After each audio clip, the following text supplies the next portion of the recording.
Aujourd'hui, vous avez un contrat de travail, alors que vous ayez signé un écrit ou pas, peu importe. Vous avez un contrat dans lequel chacune des parties, employeur et salarié, s'engage. Vous vous engagez à travailler à certaines conditions, notamment dans un lieu de travail, plus ou moins étendu, d'accord, mais il y a quand même un lieu qui est défini en principe.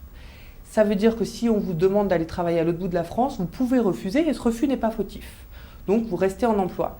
Avec cet accord-là, si vous refusez, c'est la porte. Vous êtes licencié pour motif personnel de façon automatique. Donc on vous impose de modifier votre contrat.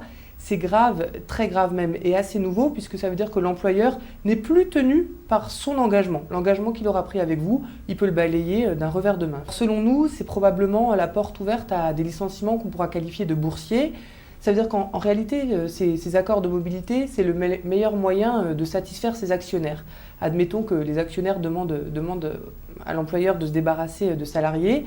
Il lui suffira de signer un accord de mobilité inacceptable pour les salariés, leur demandant d'aller travailler extrêmement loin de chez eux. Ceux-ci refuseront et on les licenciera pour motif personnel.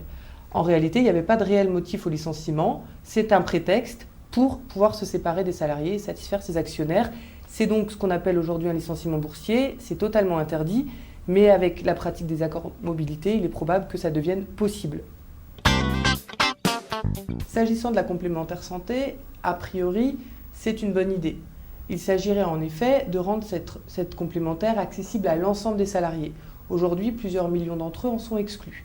Mais quand on se penche sur l'accord, on se rend compte que pour les petites entreprises, s'il n'y a pas d'accord de branche qui prévoit la mise en place d'une complémentaire, elles resteront exclues du dispositif. Ce qui veut dire qu'on est très très loin d'atteindre ce qu'on appelle l'universalité du droit à une complémentaire santé. Concernant l'indemnisation chômage, l'accord prétend mettre en place un droit nouveau. Il s'agirait du droit rechargeable. Alors le principe serait le suivant. Lorsque vous êtes au chômage et que vous retrouvez rapidement un emploi, vous ne perdez pas les droits que vous n'avez pas utilisés, vous les mettez de côté pour les utiliser plus tard. Ça sous-entend qu'il faut un financement supplémentaire. Or aujourd'hui, on sait que le niveau de l'indemnisation est très mauvais, puisque un demandeur d'emploi sur deux n'est pas indemnisé et que le niveau moyen de l'indemnisation dépasse à peine les 1 000 €.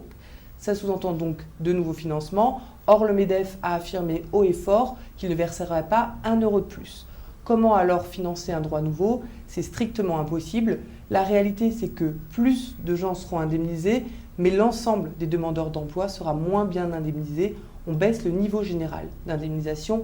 C'est donc pas un droit nouveau pour les demandeurs d'emploi.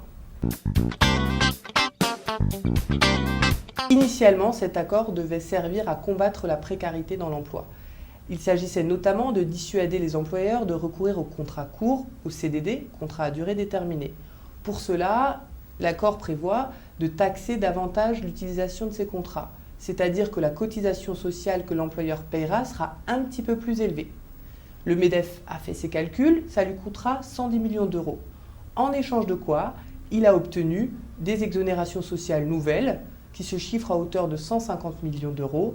Le MEDEF a fait ses calculs et nous l'a annoncé, ça fera 40 millions de gains pour eux.